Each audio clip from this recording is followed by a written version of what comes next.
Tales of Mithrym.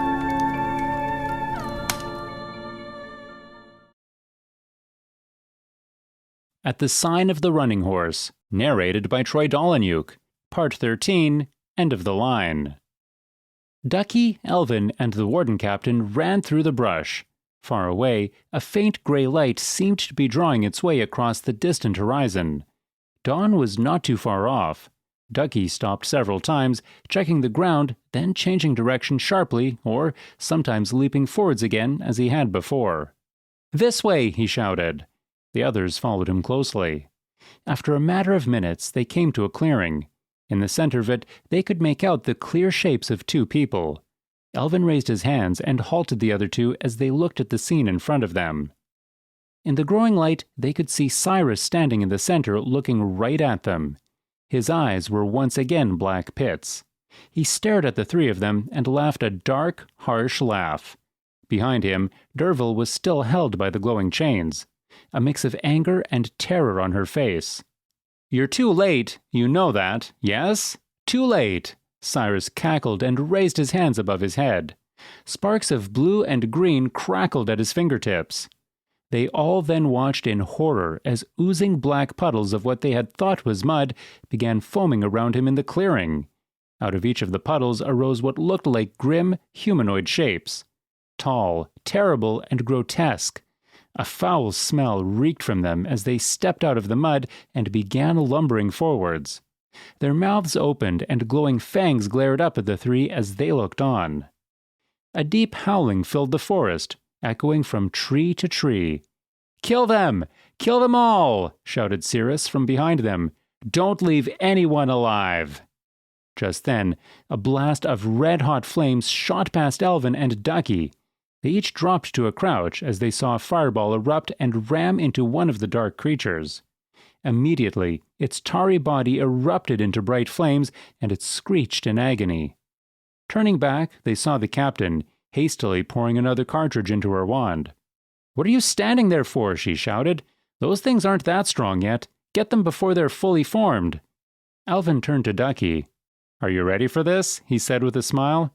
Ducky was growling under his breath. "Oh, I'm ready," he said, anger in his eyes and a wide grin on his face. "Together," Elvin nodded.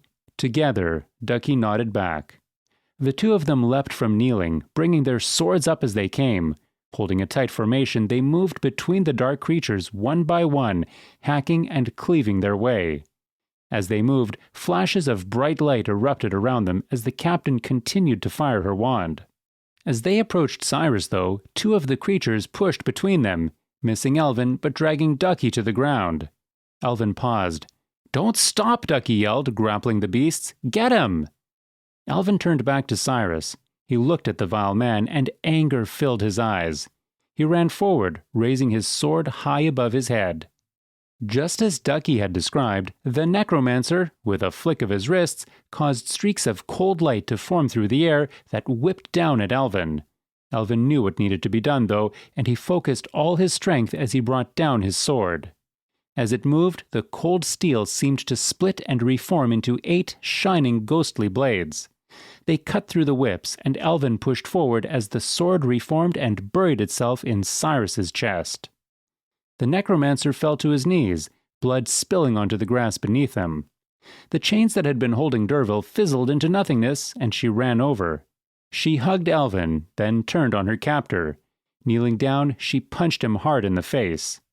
He seemed to drop something onto the ground, but Elvin was too busy looking back at Ducky. The young man had freed himself and was walking over, swinging his great sword and whistling. Elvin saw as well that the other wardens had all congregated towards the sound of combat. The captain was lining them up, then made her way over.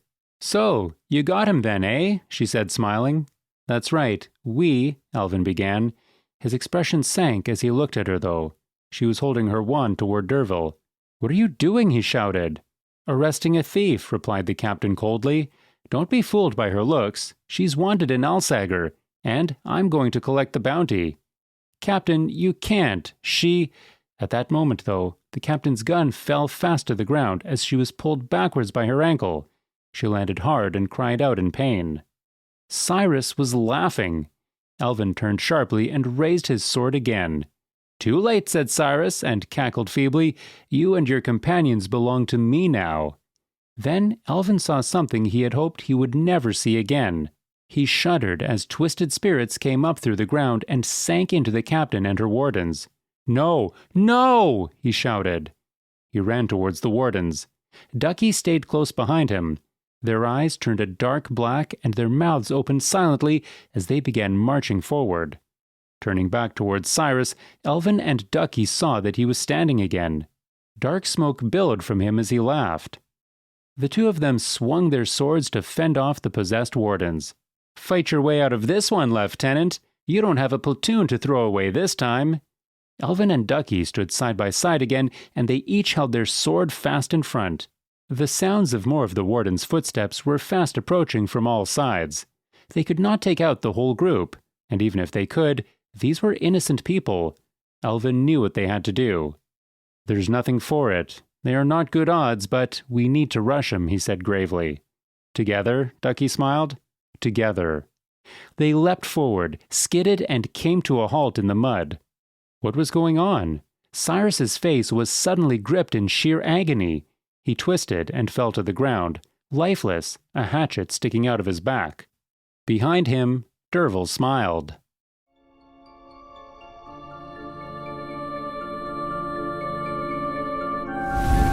Tales of Mithrym are written by Jimmy Clephane. Mithrym is a fantasy world built for the Dungeon Room role-playing game system. To find out more about the world of Mithrym, or to try out the game, go to www.mithrym.com.